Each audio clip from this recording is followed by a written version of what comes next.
ورسوله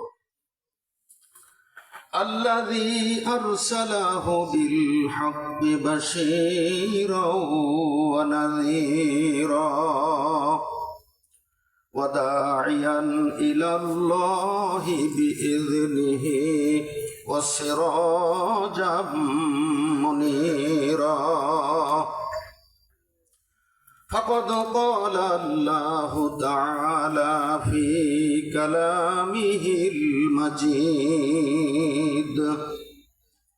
وفرقانه الحميد أعوذ بالله من الشيطان الرجيم بسم الله الرحمن الرحيم إن الله وملائكته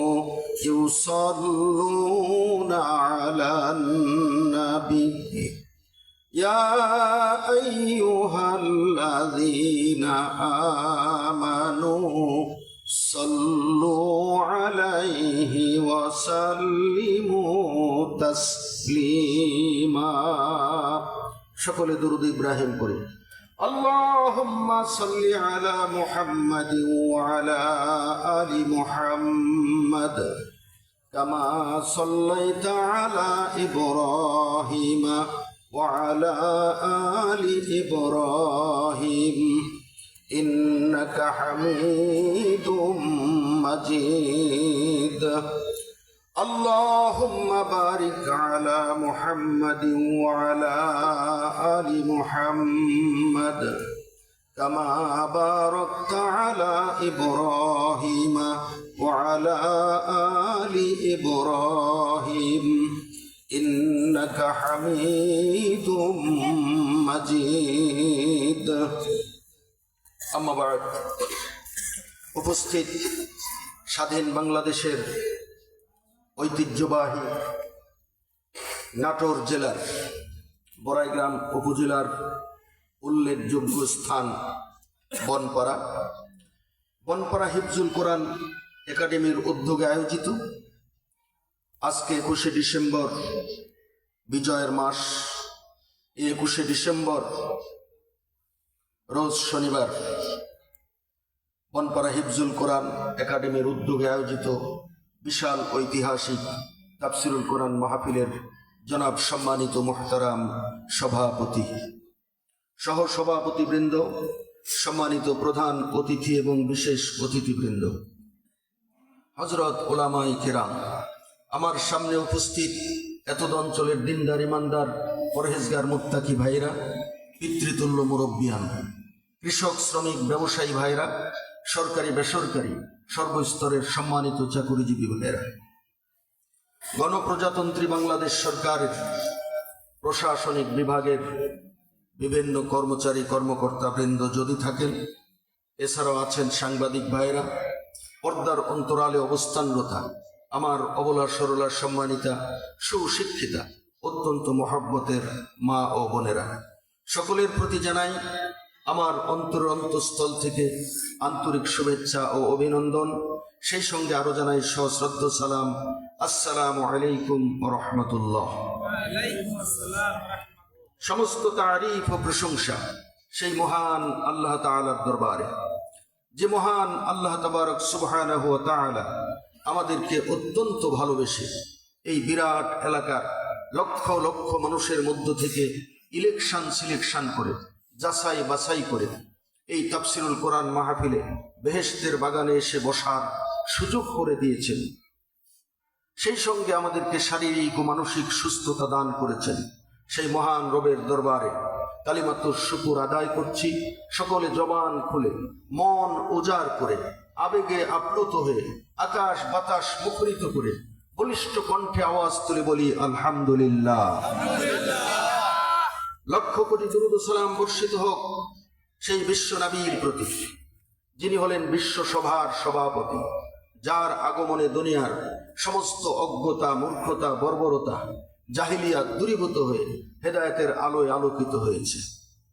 যার আনিত জীবন ব্যবস্থার মধ্যে আছে এই দুনিয়ার শান্তি এবং পরকালীন মুক্তি। তিনি হলেন সাইয়্যিদুনা মুহাম্মদুর রাসূলুল্লাহ, সকলে পড়ি সাল্লাল্লাহু আলাইহি ওয়াসাল্লাম। সম্মানিত হাজিরিন, আমার আলোচনার সূচনাতেই জানতে চাচ্ছি আপনারা সবাই কেমন আছেন? আলহামদুলিল্লাহ। আচ্ছা মানুষ বলো দেখি রাত্রি কেন কালো, আচ্ছা মানুষ বলো দেখি রাত্রি কেন কালো, সূর্য সেটা কোথায় থেকে পেল এত আলো, সূর্য সেটা কোথায় থেকে পেল এত আলো। ডিমগুলো সব একই রকম দেখতে সাদা বটে, ডিমগুলো সব একই রকম দেখতে সাদা বটে, সাদা কালো বাচ্চাগুলো কেমন করে ফুটে, রং বেরঙের বাচ্চাগুলো কার ক্ষমতায় ফুটে? যারা বলেন কার ক্ষমতা? কোকিল পাখি দেখতে কালো সাদা কেন বক, কোকিল পাখি দেখতে কালো সাদা কেন বক, চিনি এত মিষ্টি লাগে তেঁতুল কেন টক, চিনি এত মিষ্টি লাগে তেঁতুল কেন টক। ফুলগুলো সব হরেক রকম হলুদ সাদা লাল, ফুলগুলো সব হরেক রকম হলুদ সাদা লাল, মধু এত মিষ্টি লাগে মরিচ কেন ঝাল, মধু এত মিষ্টি লাগে মরিচ কেন ঝাল। পশু পাখি কয় না কথা মানুষ কেন কয়, পশু পাখি কয় না কথা মানুষ কেন কয়, আচ্ছা মানুষ বলো এটা কেমন করে হয়, আচ্ছা মানুষ বলো এটা কার ক্ষমতায় হয়। আকাশ পেলাম মাথার উপর ধরায় সমতল, আকাশ পেলাম মাথার উপর ধরায় সমতল, এ চাঁদ সূরজের আলো পেলাম নদী ভরা জল, এ চাঁদ সূরজের আলো পেলাম নদী ভরা জল। কখনো কি ভাবছো এসব কে করেছে দান, কখনো কি ভাবছো এসব কে করেছে দান, সবার কাছেই জবাব পেলাম আল্লাহ মেহেরবান, সবার কাছেই জবাব পেলাম আল্লাহ মেহেরবান। ঠিক না? এই জীবন বাঁচার বাতাস পেলাম সবুজ পেলাম কত, আম গাছ জাম গাছ কাঁঠাল গাছ কলা গাছ লিচু গাছ সবুজ না লাল? সব সবুজ। এই জীবন বাঁচার বাতাস পেলাম সবুজ পেলাম কত, এই দুনিয়ায় বাঁচতে পেলাম খাবার শত শত, এই দুনিয়ায় বাঁচতে পেলাম খাবার শত শত। কখনো কি ভাবছি এসব কে করেছে দান, কখনো কি ভাবছি এসব কে করেছে দান, সবার কাছেই জবাব পেলাম আল্লাহ মেহেরবান, সবার কাছেই উত্তর পেলাম আল্লাহ মেহেরবান। ঠিক না? দিনের পরে রাত আসে ভাই রাতের পরে দিন, দিনের পরে রাত আসে ভাই রাতের পরে দিন, সব কিছুর মালিক হলেন রব্বুল আলামিন, সব কিছুর মালিক হলেন রব্বুল আলামিন। ঠিক না? লিল্লাহে তাকবীর, লিল্লাহে তাকবীর। সম্মানিত হাজিরিন, রাত্রি অনেক হয়ে গেছে, রাত্রি 10:30 বাজতে চলল। তো বেশি সময় আপনাদেরকে কষ্ট দিব না। আমাকে আব্দুর রহমান ভাই দাওয়াত দিয়েছে 21শে ডিসেম্বর 21 তারিখে, আর 21 তারিখের সর্বশেষ সময়সীমা হলো রাত্রি 12টা। 12টা 1 বাজলেই 22 তারিখ শুরু হবে। ঠিক কিনা?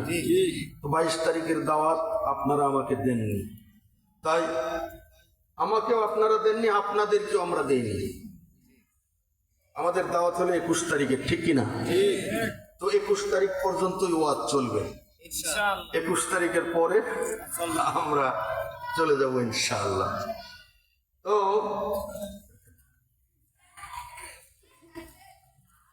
এজন্য 21 তারিখ শেষ হতে সময় আর বেশিক্ষণ নেই, 1.5 ঘন্টা। এই 1.5 ঘন্টার সময় আপনারা একটু দিতে পারবেন না ইনশাআল্লাহ? হাদিস শরীফে এসেছে, কেউ যদি 1 ঘন্টা পরিমাণ সময় আল্লাহর সৃষ্টি নিয়ে গবেষণা করে, কোরআন হাদিস রিসার্চ করে, গবেষণা করে, তাহলে ওই ব্যক্তির আমল নামায় 60 বছর নফল ইবাদতের সওয়াব দেওয়া হয়। কয় বছর? 60 বছর নফল রোজা রাখা, 60 বছর তাহাজ্জুদ পড়া। এটা কি সহজ ব্যাপার না কঠিন? কিন্তু 1 ঘন্টা সময় যদি আমরা এই কোরআনের মাহফিলে সময় দিতে পারি, তাহলে 60 বছর নফল ইবাদতের সওয়াব আমাদের আমল নামায় আল্লাহ পাক দিয়ে দিবেন। সুবহানাল্লাহ। আর যদি 2 ঘন্টা সময় দিতে পারি, তাহলে কত বছর হবে? 120 বছর। এছাড়াও রাসূল পাক সাল্লাল্লাহু আলাইহি ওয়াসাল্লাম আরেক হাদিসে ইরশাদ করেছেন, কেউ যদি কোরআনের কোন মজলিসে গিয়ে একটি আয়াত শিক্ষা করে, কয়টা আয়াত? একটা আয়াত যদি কেউ শিক্ষা করে, একটা আয়াত যদি কেউ শুনে, তাহলে তার আমল নামায় 100 রাকাত নফল নামাজ পড়ার সওয়াব দেওয়া হয়। সুবহানাল্লাহ। 100 রাকাত। আর যদি কেউ একটা বিষয়ে জ্ঞান অর্জন করে, কোরআনের কোনো মজলিসে গিয়ে, দ্বীনি কোনো মাহফিলে গিয়ে যে কোনো একটা বিষয়ের জ্ঞান যদি অর্জন করে, রাসূলুল্লাহ সাল্লাল্লাহু আলাইহি ওয়াসাল্লাম বলেছেন তার আমল নামায় 1000 রাকাত নফল নামাজের সওয়াব দেওয়া হয়। প্রতিদিন যদি আপনি 100 রাকাত করে নামাজ পড়েন প্রতি রাত্রে, তাহলে 1000 রাকাত পড়তে 10 রাত লাগবে, ঠিক কিনা? আর এক রাতে 100 রাকাত নফল নামাজ পড়া, এটা সবার দ্বারা সম্ভব নয়। কারণ আমরা সবে কদরের রাত্রে যারা ইবাদত করি, রাত্রি জাগরণ করে, তারাও 100 রাকাত নামাজ পড়া সম্ভব হয় না। কেউ 20 রাকাত, কেউ 40 রাকাত, সর্বোচ্চ শোনা যায় যে 50 রাকাত, কিন্তু 100 রাকাত পড়তে পারি না। তো 50 রাকাত করে যদি পড়েন 20 রাত লাগবে 1000 রাকাত নামাজ পড়তে। কিন্তু আজকে যে মাহফিলে এসেছেন, বক্তা যেই বিষয়ে কথা বলবে, এটা একটা বিষয়, এটা কি একটা বিষয়। এই বিষয়টা যদি মনোযোগ দিয়ে আপনারা শুনেন আর এই বিষয়ের একটু জ্ঞান অর্জন করার নিয়ত করেন, চেষ্টা করেন, তাহলে 1000 রাকাত নফল নামাজের সওয়াব আপনার আমল নামায় দিয়ে দেওয়া হবে। আমরা পারবো না ইনশাআল্লাহ? এই 1.5 ঘন্টার সময় আমরা দিতে পারবো তো ইনশাআল্লাহ? একটু হাত তুলে আল্লাহকে দেখেন। লিল্লাহি তাকবীর, লিল্লাহি তাকবীর। আজকে আপনাদেরকে আমি ওয়াজ শোনাবো একটি চমৎকার, মজাদার এবং জ্ঞান গর্ব। হাশরের ময়দানে আল্লাহ রাব্বুল আলামিন ইবলিস শয়তানকে যখন পাকড়াও করবেন জাহান্নামে দেওয়ার জন্য, তখন ইবলিস শয়তান বলবে, আল্লাহ তুমি আমাকে একা কেন জাহান্নামে দিবে? দুনিয়াতে আমার তাবেদারি যারা করেছিল,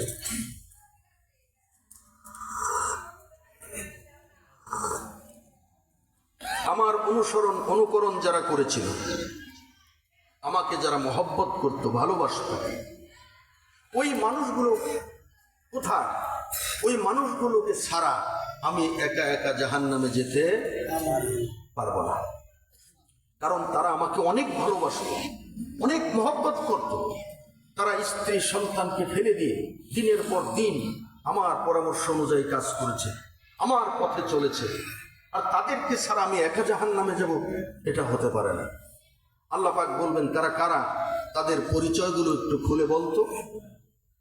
ইবলিস শয়তান তখন বলবে, আল্লাহ 1 নম্বরে হলো আমার মুয়াজ্জিন, 1 নম্বর হলো আমার মুয়াজ্জিন, 2 নম্বর হলো আমার কারি সাহেব, 3 নম্বর হলো আমার মাওলানা সাহেব, 4 নম্বর হলো আমার মুফতি সাহেব, 5 নম্বর হলো আমার ক্যাশিয়ার সাহেব, 6 নম্বর হলো আমার তবলদার, 7 নম্বর হলো নিশাখোর। এই 7 শ্রেণীর মানুষ, এরা আমার খুব প্রিয় ভাজন, এরা আমার সবচেয়ে কাছের লোক। এই 7 শ্রেণীর মানুষকে সঙ্গে না নিয়ে আমি ইবলিস শয়তান জাহান্নামে যাব না। তাহলে এখানে ইবলিস শয়তান 1 নম্বরে বলেছেন মুয়াজ্জিন সাহেব। তো ইবলিস শয়তানের, আমরা তো জানি ইসলাম ধর্মে মুসলমানদের মুয়াজ্জিন হলো যারা মসজিদের মিনারে দাঁড়িয়ে আজান দেয়, আল্লাহু আকবার আল্লাহু আকবার, হাইয়া আলাস সালাহ, নামাজের দিকে আসো, এই বলে ডাকে, আহ্বান জানায়, তাদেরকে বলা হয় মুয়াজ্জিন। ইবলিস শয়তানের আবার মুয়াজ্জিন কে আমাদের জানা দরকার আছে না? কে শয়তানের মুয়াজ্জিন? কে শয়তানের কারি সাহেব? কে শয়তানের মাওলানা? কে শয়তানের মুফতি? কে শয়তানের ক্যাশিয়ার? এগুলো আজকে আপনাদেরকে শোনাবো ইনশাআল্লাহ। এগুলো চিনবো আমরা, আজকে চিনে যাব এখান থেকে। তো আপনারা শুনতে প্রস্তুত আছেন তো? তাহলে প্রথমে একটু আল্লাহর জিকির করে আল্লাহকে স্মরণ করে নিই। সুবহানাল্লাহ ওয়াল হামদুলিল্লাহ লা ইলাহা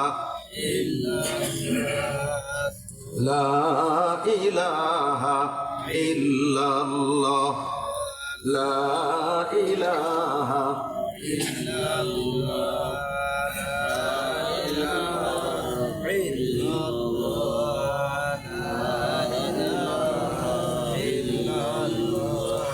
আল্লাহ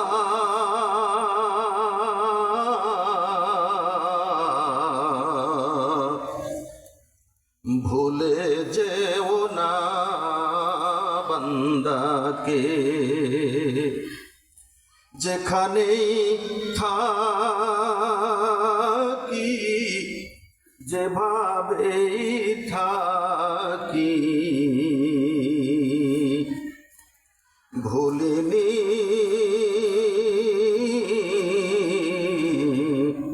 ভুলবো না কখনো তোমাকে। লা ইলাহা ইল্লাল্লাহ লা ইলাহা ইল্লাল্লাহ লা ইলাহা ইল্লাল্লাহ লা ইলাহা ইল্লাল্লাহ মুহাম্মাদুর রাসূলুল্লাহ।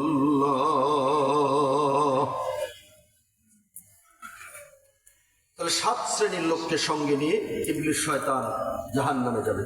আর জাহান্নামের দরজাও 7টি। জাহান্নামের দরজা কয়টি? 7টি। আল্লাহ রাব্বুল আলামিন কোরআনে কারীমের 15 নম্বর সূরা হিজর, সূরা হিজরের 43 এবং 44 নম্বর আয়াতে বলছেন, ওয়া ইন্না জাহান্নামা লামাউইদুহুম আজমাঈন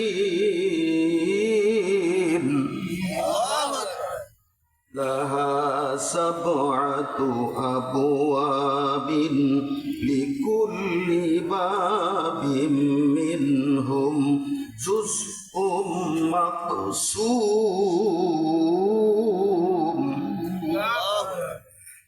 আল্লাহ রাব্বুল আলামিন বলেন, তাদের সবার নির্ধারিত স্থান হচ্ছে জাহান্নাম।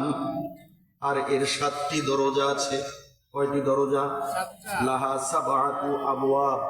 আরবিতে সাবআতুন মানে 7, বাবুন মানে দরজা, বাবুনের বহুবচন হলো আবওয়াব। আল্লাহ রাব্বুল আলামিন বলছেন, তাদের সবাইকে জাহান্নামে নিক্ষেপ করা হবে, শয়তানের সকল বাহিনীকে জাহান্নামে নিক্ষেপ করা হবে। এবং সেই জাহান্নামের দরজা হলো 7টা।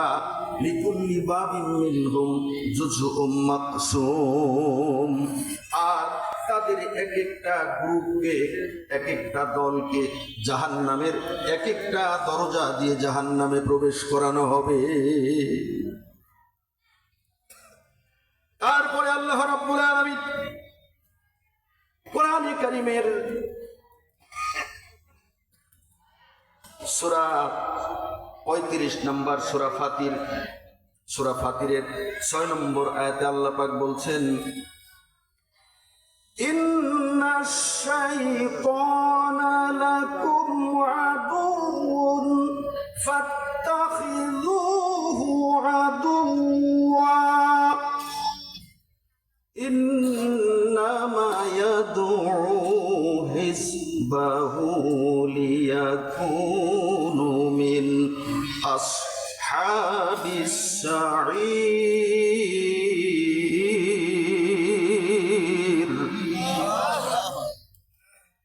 আল্লাহ রাব্বুল আলামিন বলেন, নিশ্চয়ই শয়তান হলো তোমাদের প্রকাশ্য শত্রু, সুতরাং তোমরা তাকে শত্রু হিসাবেই গ্রহণ করো।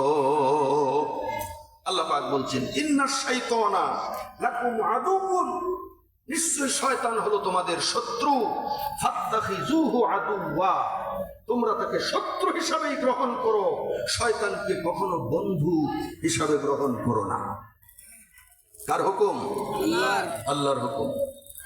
আল্লাহ রাব্বুল আলামিন বলেন, ইন্নামা ইয়াদউ হিজবাহু লিয়াকুনু মিন আসহাবিস সাঈর। সুতরাং সে তার অনুসারীদেরকে শুধু এই জন্যই ডাকে, ইয়াদউ, আল্লাহ পাক বলছেন ইন্নামা ইয়াদউ, শুধুমাত্র সে এই জন্যই তাদেরকে আহ্বান জানায়, ডাকে, তারা যেন তার সাথে জাহান্নামের সাথী হয়। কিসের সাথী হয়? জাহান্নামের সাথী হয়। তাহলে জাহান্নামের সাথী হওয়ার জন্য যারা মানুষকে অন্যায় কাজের দিকে, অশ্লীল বেহায়াপনা, অপরাধের কাজের দিকে যারা মানুষকে ডাকে, এরা হলো সব শয়তানের মুয়াজ্জিন। যারা মানুষকে নামাজের দিকে ডাকে তারা ইসলামের মুয়াজ্জিন, যারা মানুষকে অন্যায় কাজের দিকে, পাপ কাজের দিকে ডাকে, এরা হলো শয়তানের মুয়াজ্জিন। আমাদের দেশে আপনাদের বনপাড়াতেই সিনেমা হল আছে, আছে না? এখন বন্ধ, কিন্তু যখন চালু ছিল তখন মাইক দিয়ে এরকম মাইকিং করা হয়েছে, চলে আসুন বন্ধুগণ, বনপাড়া অমুক সিনেমার রূপালী পর্দায় দেখতে পাবেন আহমদ আলী খান ঝন্টু পরিচালিত দেখার মতো সামাজিক ছবি। এরকম মাইকিং করতো না? যখন যাত্রা আসতো, যাত্রা যাত্রা যাত্রা, হই হই কাণ্ড আর রই রই ব্যাপার। হ্যাঁ বন্ধুগণ, চলে আসুন বনপাড়া হাই স্কুল মাঠে, দেখতে পাবেন নীল আকাশ থেকে নেমে আসা এক ঝাঁক টানা কাটা পরি, যাদেরকে দেখলে আপনার ভাঙ্গা মনকে করে দিবে চাঙ্গা। এরকম মাইকিং করে ডাকতো, আহ্বান জানাতো, আসো তোমরা দলে দলে আসো। এইভাবে যারা মাইকিং করে করে, আহ্বান করে করে অন্যায় কাজের দিকে মানুষকে ডাকে, ডেকে নিয়ে আসে, এরা সব হলো শয়তানের কি? মুয়াজ্জিন। কথা কি বুঝতে পেরেছেন? এরা সব কার মুয়াজ্জিন? শয়তানের মুয়াজ্জিন। তো আমাদের দেশে শয়তানের মুয়াজ্জিন আছে না নাই? ভাইরা আমার, বন্ধুরা আমার, তাহলে শয়তানের মুয়াজ্জিন চিনতে তো আর কোনো অসুবিধা নাই। যেহেতু সময় আমার মাত্র 1 ঘন্টা 20 মিনিট আছে, বিস্তারিত ব্যাখ্যা করে বোঝাতে গেলে আমি সময় পাবো না। এই জন্য শুধুমাত্র আকার ইঙ্গিতে অল্প অল্প করে বলে দিয়ে যাব, জ্ঞানের জন্য ইশারাই যথেষ্ট। ভাইরা আমার, বন্ধুরা আমার, তারপরে আল্লাহ রাব্বুল আলামিনের দরবারে ইবলিস শয়তান যখন বলবে, হে আল্লাহ, 2 নাম্বার হলো আমার কারি সাহেব, 1 নাম্বার মুয়াজ্জিন তো গেল, মুয়াজ্জিনদেরকে আমার সঙ্গে দাও, আরো 2 নাম্বার হলো আমার কারি সাহেব। আল্লাহ রাব্বুল আলামিন বলবেন যে তোর আবার কারি সাহেব কারা? ইসলামের মধ্যে, মুসলমানদের মধ্যে কারি সাহেব হলো তারা, আমি আল্লাহ রাব্বুল আলামিন মানব জাতির হেদায়েতের জন্য আমার নবী বিশ্ব নবী মুহাম্মদুর রাসূলুল্লাহ সাল্লাল্লাহু আলাইহি ওয়াসাল্লামের উপরে সুদীর্ঘ 23 বছর যাবত আমি যে কোরআনুল কারীম নাজিল করেছি, এই কোরআনুল কারীম যারা সহিহ শুদ্ধভাবে, বিশুদ্ধভাবে যারা এই কোরআন শিক্ষা করেছে এবং বিশুদ্ধভাবে সুললিত কণ্ঠে যারা আমার কোরআন তেলাওয়াত করে, এদেরকেই বলা হয় কারি সাহেব। কথা বলেন ঠিক কিনা? এদেরকে বলা হয় কারি সাহেব। কিন্তু তুই শয়তানের আবার কারি সাহেব কারা? তাদের পরিচয় কি বল? তখন ইবলিস শয়তান বলবে, হে আমার রব, হে আমার প্রভু পরওয়ারদিগার, আমার কারি সাহেব হলো তারা। ইসলামের কারি সাহেবেরা যেমন কোরআনের সূরাগুলোকে, কোরআনের আয়াতগুলোকে মদ মাখরাজ সহকারে সহিহ শুদ্ধ করে সুন্দর করে সুললিত কণ্ঠে তেলাওয়াত করত, আর তাদের তেলাওয়াত মানুষ চুপচাপ বসে বসে শুনত এবং সওয়াব কামাই করত।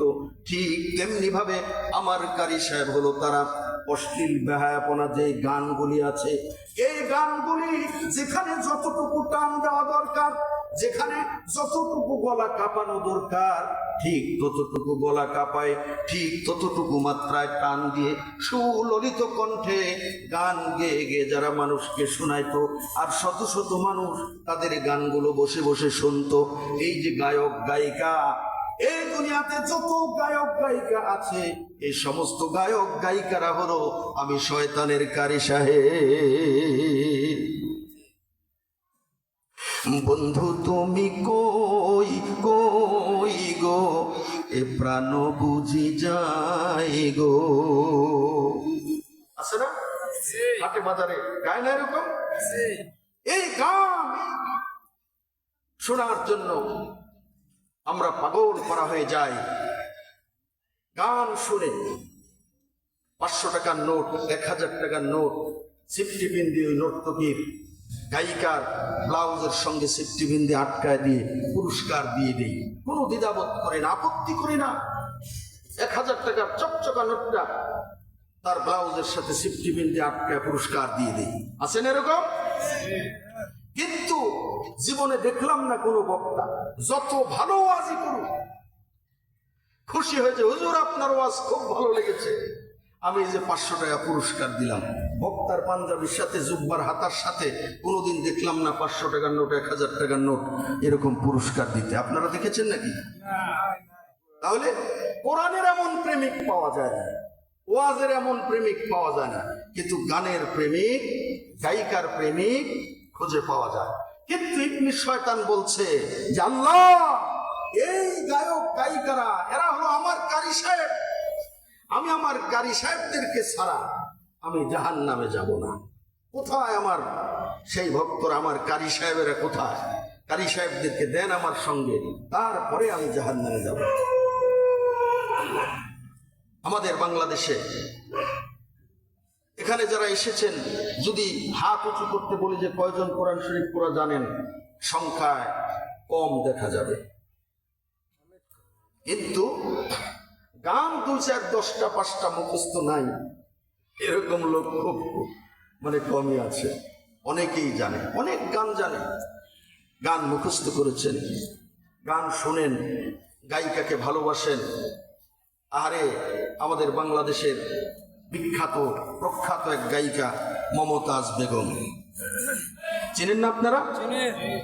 এই মমতাজ বেগমকে আনতে গেলে যদি যে বনপাড়াতে আমরা নিয়ে আসবো, কলেজ মাঠে, হাই স্কুল মাঠে, মাদ্রাসা মাঠে, দেখা যাবে যে সে এসে 2টা অথবা 3টা গান গাইবে, তার ভিজিট 1 লক্ষ টাকা। এখন 1 লাখ টাকা দিয়ে হবে না, যে আমার ভাই বলছে 1 লাখ টাকা দিয়ে হবে না। তাহলে 1 লক্ষ 1.5 লক্ষ টাকা দিয়ে তাকে আনতে হবে। তারপরে গান গাইলে, গান শুনে তো আবার ভক্তবৃন্দরা কত হাজার টাকা যে এরকম পুরস্কার দিয়ে দিবে, তার তো ঠিক নেই। সেখানে আমাদের কারো কোনো ফতোয়া নাই যে মমতাজ বেগম যে 1 রাতের গান গিয়ে 1.5 লক্ষ টাকা নিয়ে গেল, আরো 50,000 টাকা, 1 লক্ষ টাকা পুরস্কার পাইলো, 2.5 লক্ষ টাকা যে নিয়ে গেল, এটা কি জায়েজ হইল? এই ফতোয়া কেউ দেয় না, কেউ জিজ্ঞাসাও করে না, জানতেও চায় না। কথা বলেন ঠিক কিনা? আর আমরা মৌলানারা এসে আমরা ওয়াজ করে 2-4 টাকা যেটা হাদিয়া দেওয়া হয়, এইটার বিষয়ে যত ফতোয়াবাজি, হুজুর টাকা নিয়ে গেল, কোন হাদিসে আছে এটা জায়েজ? 2 ঘন্টা ওয়াজ করেন, 1.5 ঘন্টা ওয়াজ করে এত টাকা নিয়ে গেল, এই করলো সেই করলো, যত ফতোয়া হুজুরদের বিরুদ্ধে। কথা বলেন ঠিক কিনা? তো আমার ভাইয়েরা, এই গায়িকারা, গায়কেরা, এরা কার কারি সাহেব? শয়তানের কারি সাহেব। তা আমরা কি শয়তানের কারি সাহেব হয়ে মরতে চাই? ভাইয়েরা আমার, বন্ধুরা আমার, শয়তানের কারি সাহেব সম্পর্কে আল্লাহ রাব্বুল আলামিন 17 নম্বর সূরা বনী ইসরাঈলের 64 নম্বর আয়াতে আল্লাহ রাব্বুল আলামিন বলছেন, واستفزز من استطعت منهم بصوتك وأجلب عليهم بخيلك ورجلك وشاركهم في الأموال والأولاد وعدهم وما يعدهم الشيطان إلا غرورا।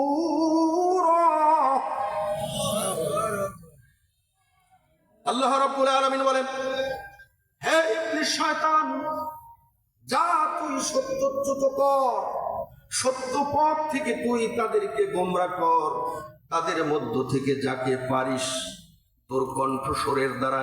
কিসের দ্বারা?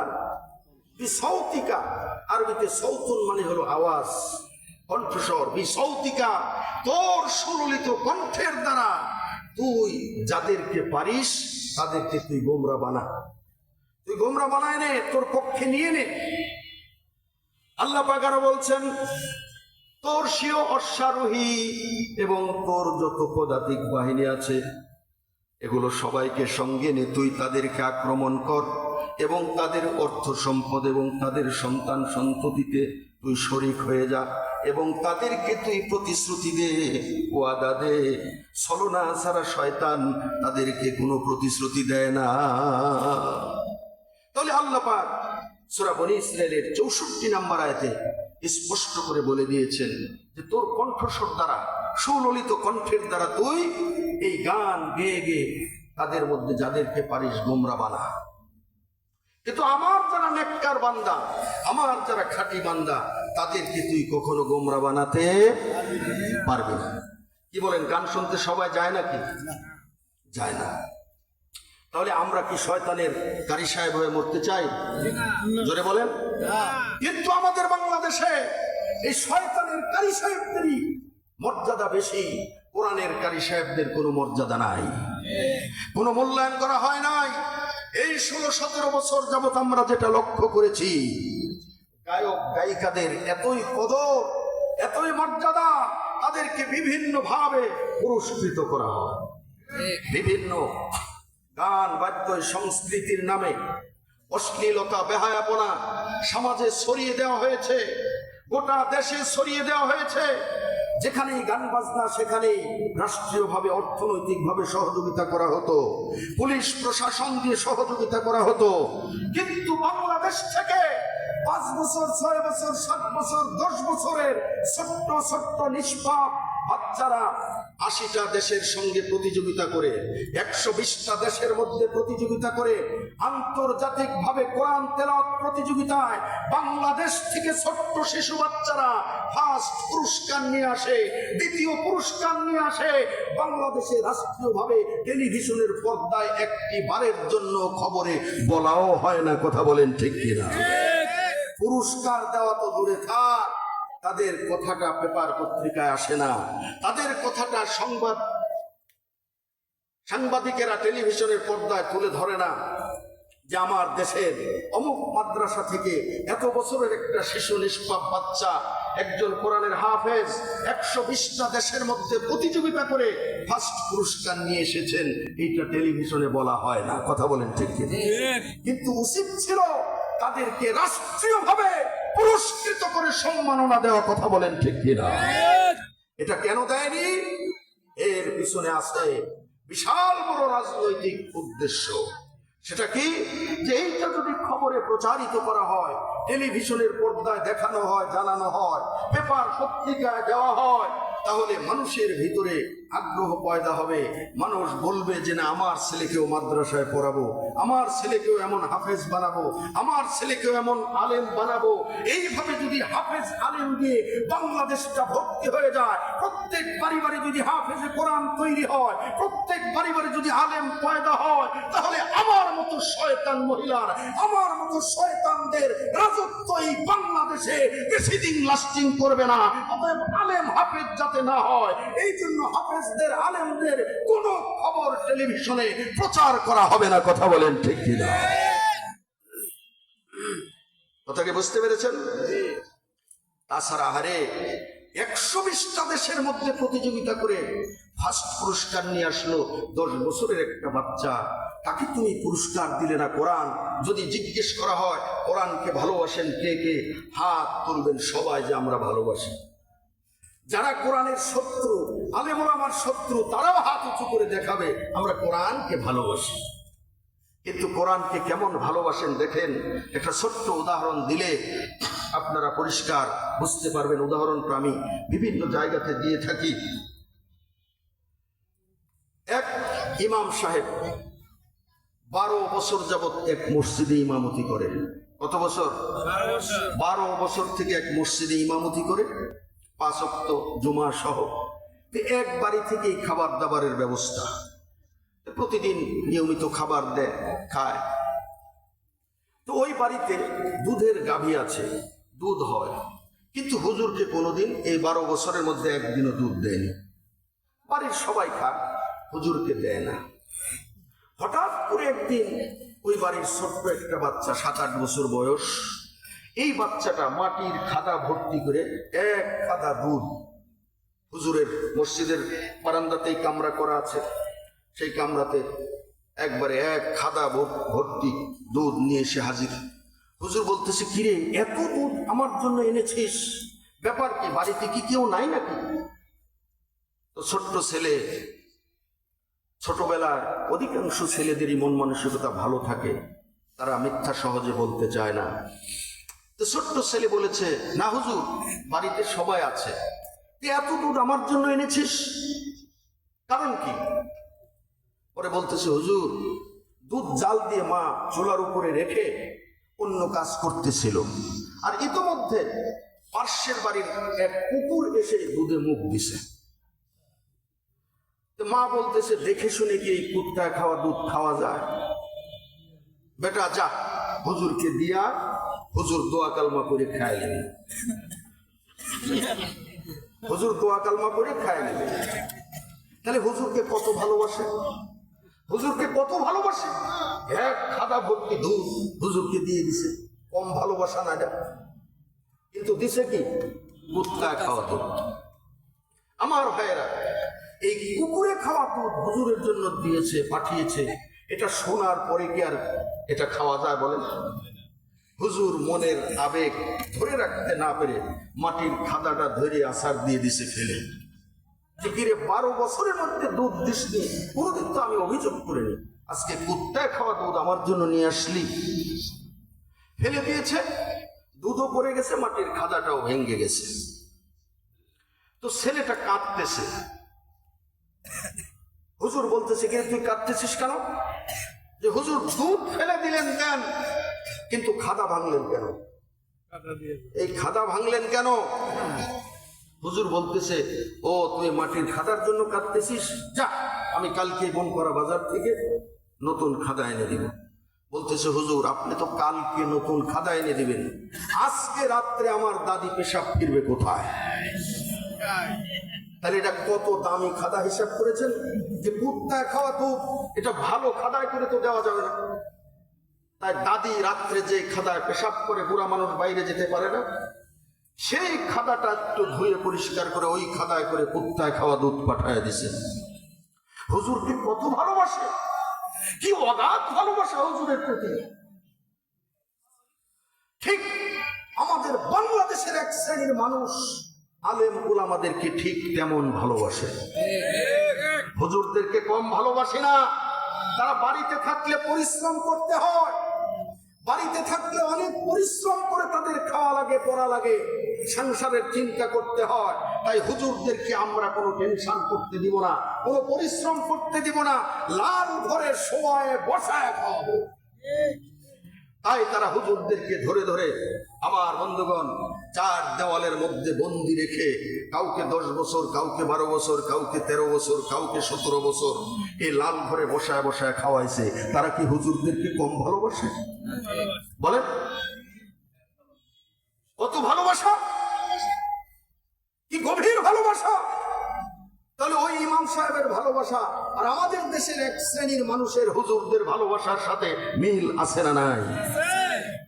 তাহলে এই রকম ভালো যারা বাসে, এই ভালোবাসার লোকগুলি তারা চায় না একজন কোরআনের হাফেজের নাম টেলিভিশনের পর্দায় প্রচার হোক, পেপার পত্রিকাতে প্রচার হোক, আর দেশবাসী কোরআনের প্রতি আকৃষ্ট হোক, মানুষ কোরআনের হাফেজ ঘরে ঘরে তৈরি করুক।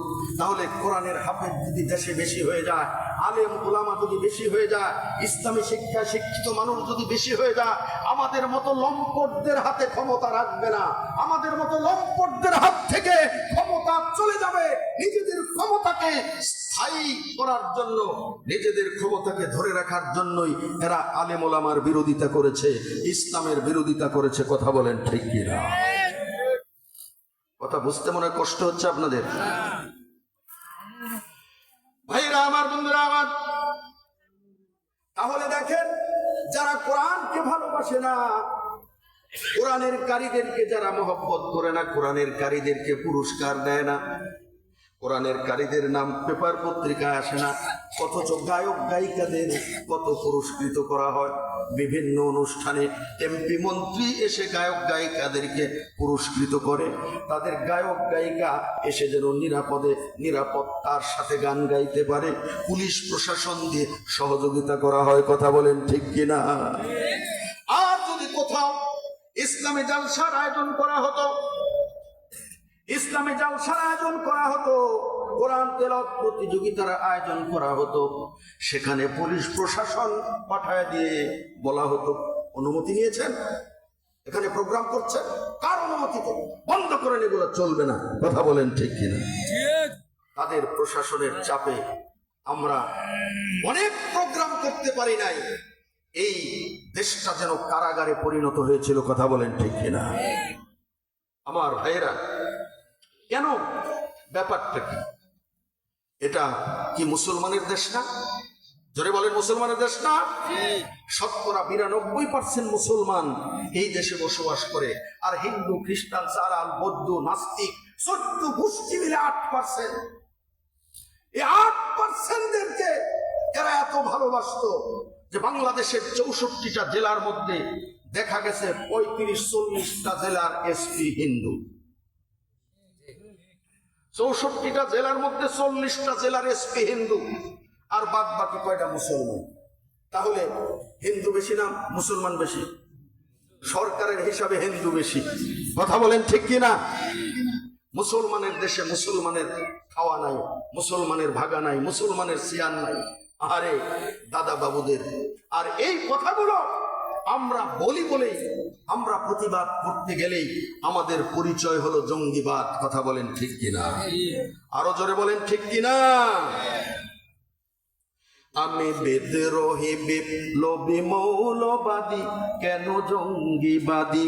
আমি বিদ্রোহী বিপ্লবী মৌলবাদী, কেন জঙ্গিবাদী? সত্যের পক্ষে গান গাই বলে আমি বিদ্রোহী, সত্যের পথে ডাকি বলে আমি বিপ্লবী। কোরআনের কথা বলি তাই বলে আমি মৌলবাদী, জিহাদের কথা বলি তাই বলে আমাকে জঙ্গিবাদী। আমি বিদ্রোহী বিপ্লবী মৌলবাদী, কেন জঙ্গিবাদী? আমি বিদ্রোহী বিপ্লবী মৌলবাদী, কেন জঙ্গিবাদী? জন্মের পরে কানে আজান কি দেয়নি, তুমি মৌলবাদী সারা হওনি। কথা ঠিক কিনা? জন্মের পরে কানে আজান কি দেয়নি, তুমি মৌলবাদী সারা হওনি।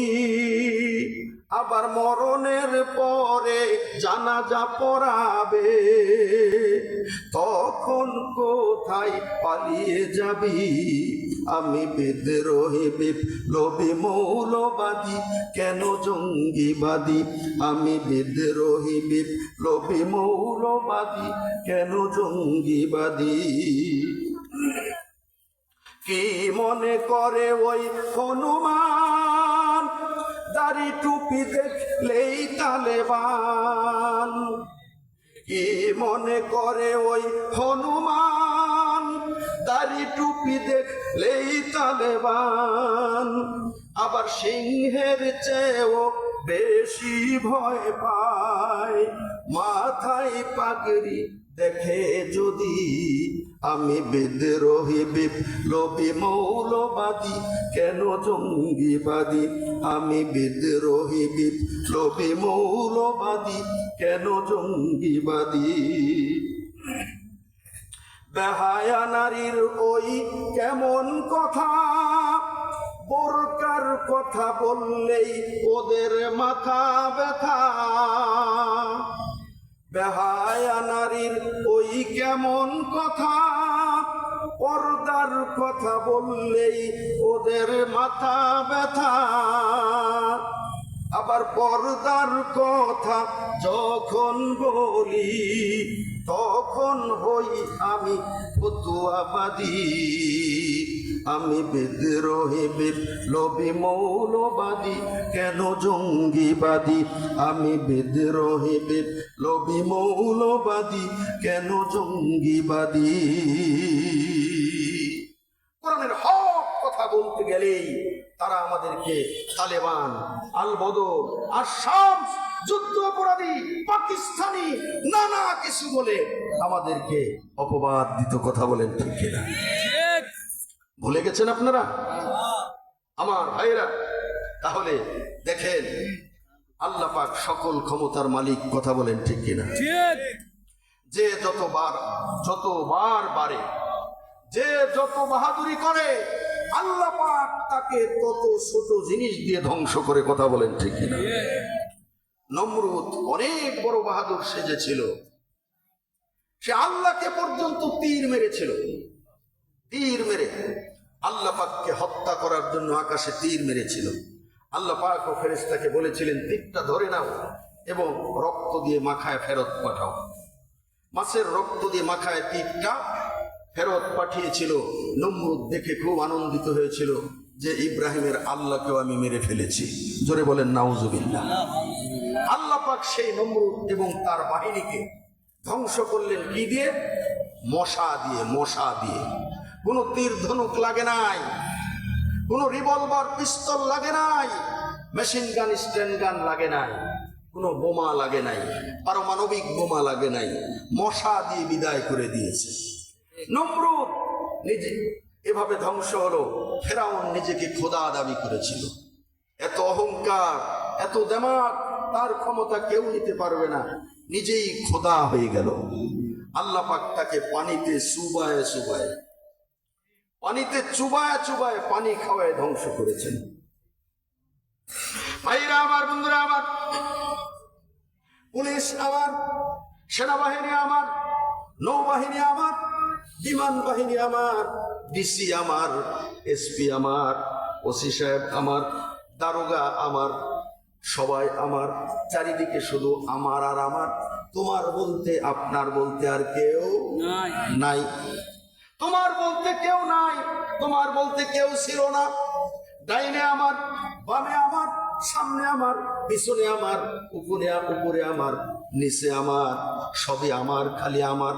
আমার ভাইরা, আমার ক্ষমতা ছিনিয়ে নেওয়ার মতো ক্ষমতা কারো নাই। আল্লাহ উপরে বসে বলে, দেখ তোর সে কত বাহাদুর গেল,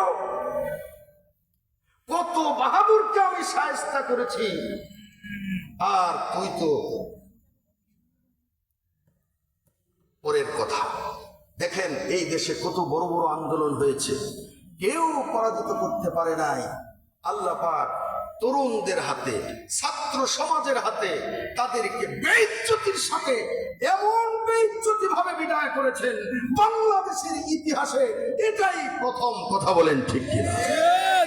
বাংলাদেশে এক বাক্যে স্বৈর শাসক হিসাবে যে পরিচিত, সেও দেশ ছেড়ে পালায়নি। কথা বলেন ঠিক কিনা? সেও দেশ ছেড়ে পালায়নি। স্বৈর শাসকের শ্বাস, স্বৈর শাসক বলে সাতকে, সেই স্বৈর শাসকও পালায়নি, দেশেই ছিল, কেউ পালায়নি। কিন্তু তুমি এত ভালো, সাইদি সাহেব খারাপ, মামুনুল হক খারাপ, আমির হামজা খারাপ, আমির হামজা লুচ্চা, মামুনুল হক লুচ্চা, সাইদি নারী ধর্ষণকারী, তুমি দুধে ধোয়া, দুধে ধোয়া, শরবত দিয়ে ধোয়া, মধু দিয়ে ধোয়া, তুমি একেবারে পুত পবিত্র, আকাশ থেকে নেমে আসা। আমার ভাইয়েরা পালানোর রাস্তাও খুঁজে পায়নি। কথা বলেন ঠিক? এই বেইজ্জতি করেছেন কে? কথা বলেন কে? মুসা নবীকে সহযোগিতা করেছিলেন, ফেরাউনকে ধ্বংস করেছিলেন যে আল্লাহ। ইব্রাহিম নবীকে রক্ষা করেছিলেন, নমরুদকে ধ্বংস করেছিলেন যে আল্লাহ। সে আল্লাহ এখনো বেঁচে আছে না নাই? জোরে বলেন আছে না নাই? সে আল্লাহর প্রতি আমাদের ঈমান আছে তো? আছে। তাহলে সে আল্লাহর কোরআনের কথা বলতে গেলেই আমরা রাজাকার, আমরা আল বদর, আমরা আশ-শামস। যত উপাধি দাও অসুবিধা নাই। যত দোষ নন্দ ঘোষ, সত্যটা বললেই দোষ। যত দোষ নন্দ ঘোষ, সত্যটা বললেই দোষ। করলে অন্যায়ের প্রতিবাদ, করলে অন্যায়ের প্রতিবাদ, নামটি হবে তোমার মৌলবাদ, নামটি হবে তোমার জঙ্গিবাদ। ঠিক কিনা আমার ভাইরা? এবার সামনে চলে যাই। 3 নাম্বার, আল্লাহ রাব্বুল আলামিন বলবেন, হে ইবলিস শয়তান, তাহলে তোর কারি সাহেব চিনলাম, এবার বল তোর মৌলানা সাহেবকে, তোর মৌলানা সাহেবকে, তোর মৌলানা সাহেবের পরিচয় বল। এবার ইবলিস শয়তান বলবে, আল্লাহ গো, হে আমার প্রভু পরওয়ারদিগার, তোমার মৌলানারা যেমন, তোমার মৌলানা যেমন মানুষদেরকে কোরআন এবং হাদিস থেকে ওয়াজ করে করে শোনাইতো, মানুষকে কোরআনের আয়াত পড়ে পড়ে তাদেরকে বোঝাইতো, তাদেরকে সৎ কাজের আদেশ দিত, অসৎ কাজের নিষেধ দিত, ভালো কাজের কথা বলতো, মন্দ কাজ থেকে বিরত থাকার জন্য ওয়াজ করত। আমি শয়তানের মৌলানা হলো তারা যারা মানুষকে মন্দ কাজের দিকে আহ্বান করে, মন্দ কাজের পরামর্শ দেয়, মন্দ কাজের ওয়াজ শোনায়, ভালো কাজ থেকে বিরত থাকার জন্য যারা পরামর্শ দেয়, এই মানুষগুলি হলো আমি শয়তানের মৌলানা সাহেব। আল্লাহ রাব্বুল আলামিন কোরআনে কারিমে সূরা নূরের 21 নম্বর আয়াতে বলছেন, ইয়া আইয়ুহাল্লাযীনা আমানু লা তাত্তাবিউ খুতুওয়াতিশ শাইতান ওয়া মান ইয়াত্তাবি' খুতুওয়াতিশ শাইতানি ফাইন্নাহু ইয়া'মুরু বিল ফাহশাই ওয়াল মুনকার। হে ঈমানের দাবিদারগণ, হে ঈমানদারগণ, তোমরা শয়তানের পদাঙ্ক অনুসরণ করিও না, শয়তানের রাস্তা অনুসরণ করিও না। কেউ শয়তানের পদাঙ্ক অনুসরণ করলে শয়তান তো অশ্লীল ও মন্দ কাজের নির্দেশ দেয়। শয়তান তো অশ্লীল এবং মন্দ খারাপ কাজের পরামর্শ দেয়, খারাপ কাজের উপদেশ দেয়। তাই তোমরা শয়তানের পদাঙ্ক অনুসরণ করো না। আমার ভাইরা, আমাদের বাংলাদেশে শয়তানের অনেক বড় বড় মাওলানা আমরা এই 16-17 বছর যাবৎ দেখেছি। যেমন আপনারা দেখেছেন ওই যে গণজাগরণ মঞ্চ, শাহবাগ চত্বরে গণজাগরণ মঞ্চ তৈরি হয়েছিল, শোনেননি আপনারা? ভুলে গেছেন? এই গণজাগরণ মঞ্চে রাজাকারদের বিচারের দাবিতে, বিশেষ করে আল্লামা দেলোয়ার হোসাইন সাইদির ফাঁসির দাবিতে সেখানে নাচানাচি, গান গাওয়ার ব্যবস্থা, উৎসব করার ব্যবস্থা, সেই সরকারি মেডিকেল কলেজ বঙ্গবন্ধু হাসপাতালের খাদ্যগুলো তারা খাইতো, আর সেখানে নাচানাচি করতো, গান বাজনা করতো, আর সাইদি সাহেবের ফাঁসির রায় চাইতো। রাজাকারদের বিচার চাইতো। তাদের মধ্যে রাজীব আহমেদ সুবন নামে এক শয়তান ছিল। কি নাম? রাজীব আহমেদ সুবন। যারা নিয়মিত পেপার পত্রিকা পড়ার অভ্যাস আছে তাদের স্মরণ থাকার কথা, এটা পেপার পত্রিকাতে এসেছিল। আমার বন্ধুগণ, এই রাজীব আহমেদ সুবন শুধু সাইদি সাহেবকেই তারা খারাপ বলেনি। সাইদি সাহেব যেই নবীর আদর্শ বাস্তবায়নের জন্য, আলেম ওলামা যেই নবীর আদর্শ বাস্তবায়নের জন্য আন্দোলন করে যাচ্ছে, দাওয়াতি কাজ করে যাচ্ছে, সেই নবীকে নিয়ে কুরুচিপূর্ণ বক্তব্য দিয়েছিল। রাজীব আহমেদ সুবন বলেছে যে মুসলমানদের নবী মুহাম্মদ সে হলো মহা আহম্মক। সে কি? মহা আহম্মক। মুহাম্মদ সে ছিল একটা চোর। একবার খাদিজার ভেড়া বকরি চুরি করে নিয়ে পালিয়ে যাচ্ছিল। খাদিজা লোকজন পাঠায় তাকে ধরে এনে তাকে মাথা নিচের দিকে দিয়ে পা উপরের দিকে দিয়ে ঝুলন্ত অবস্থায় তাকে প্রহার করে শাস্তি দিয়েছে। এমনকি তার পায়খানার রাস্তা দিয়ে কাঁচা পাকা বড় বড় খেজুর মুহাম্মদের পাশা দিয়ে গেজে গেজে দিয়ে শাস্তি দিয়েছে চুরির অপরাধে। জোরে বলেন নাউজুবিল্লাহ। এছাড়া তার ব্যবহার ছিল খারাপ। খাদিজা মাঝে মধ্যেই খাদিজার পায়ের স্যান্ডেল খুলে মুহাম্মদকে পিটাইতো। জোরে বলেন নাউজুবিল্লাহ। আরো জোরে বলেন নাউজুবিল্লাহ। নবীর বিরুদ্ধে এমন কুরুচিপূর্ণ বক্তব্য যেই রাজীব আহমেদ সুবন দিয়েছে, বলেন তো এই শয়তান কি আর মুসলমান থাকতে পারে? জোরে বলেন পারে? আমার নবীজির বিরুদ্ধে এমন কুরুচিপূর্ণ বক্তব্য দিলে সে আর মুসলমান থাকতে পারে না, সে মুরতাদ হয়ে গেছে। আর মুরতাদের শাস্তি ইসলামী শরীয়তের বিধান অনুযায়ী হলো মৃত্যুদণ্ড। কি শাস্তি? মৃত্যুদণ্ড। এই শয়তানকে উচিত ছিল, তখনকার প্রধানমন্ত্রীর উচিত ছিল এই শয়তানকে অ্যারেস্ট করে তাকে রিমান্ডে নিয়ে উপযুক্ত শাস্তির ব্যবস্থা করা। যেই জিহ্বা দিয়ে কুরুচিপূর্ণ কথা উচ্চারণ করেছে, জিহ্বা কেটে টুকরা টুকরা করে খণ্ড বিখণ্ড করে কুত্তা খবিশকে দিয়ে খাওয়ানো উচিত ছিল। কথা বলেন ঠিক কিনা? অথচ এই শয়তানকে অ্যারেস্ট করা হয় নাই। এই শয়তানকে নবীর কোন প্রেমিক হয়তোবা রাতের আধারে বাড়িতে ফিরার পথে তাকে হত্যা করেছিল। কিন্তু দেখা গেছে তখনকার মাননীয় প্রধানমন্ত্রী তার লাশের কাছে এসে উনি যে বক্তব্যটা দিয়েছিলেন, উনি বলেছিলেন গণজাগরণ মঞ্চ এটা দ্বিতীয় মুক্তিযুদ্ধ হচ্ছে, আর এই দ্বিতীয় মুক্তিযুদ্ধের প্রথম শহীদ হলো এই রাজীব আহমেদ সুবন। জোরে বলেন নাউজুবিল্লাহ। উনি রাজীব আহমেদকে দ্বিতীয় মুক্তিযুদ্ধের প্রথম শহীদ বলে ঘোষণা দিয়েছিলেন। আরে নবীকে লুচ্চা বলে, নবীকে চোর বলে, সে আরো বলেছিল মুহাম্মদ সে ছিল একটা লুচ্চা। যখন খাদিজাকে ঘরে রেখে নবীজি তাহাজ্জুদ করার জন্য মাঝে মধ্যে মসজিদে নববীতেও যেতেন, কারণ নবীর ঘর আর মসজিদে নববী একই জায়গায়। উনি মাঝে মধ্যে মসজিদে নববীতে গিয়েও তাহাজ্জুদ পড়তেন, মাঝে মধ্যে নিজের ঘরে পড়তেন। সে বলতেছে মুহাম্মদ যখন তার স্ত্রী ঘুমায় যেত, তার স্ত্রী ঘুমিয়ে যাওয়ার পর সে উঠে অন্য মহিলার সাথে জেনা করার জন্য চলে যেত। যদি কেউ দেখে ফেলত যে মুহাম্মদ এত রাত্রে কোথায় যাচ্ছ, তাতে আমি তাহাজ্জুদ করতে যাচ্ছি, মুহাম্মদের লুচ্চামি থেকে তাহাজ্জুদের নামাজ এসেছে। জোরে বলেন নাউজুবিল্লাহ। তাই এখনো যারা তাহাজ্জুদ করে এরা সব লুচ্চা। কত ভালো কথা বলেছে না আমার ভাইরা?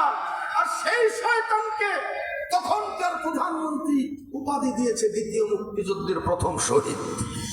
আরে নাউজুবিল্লাহ।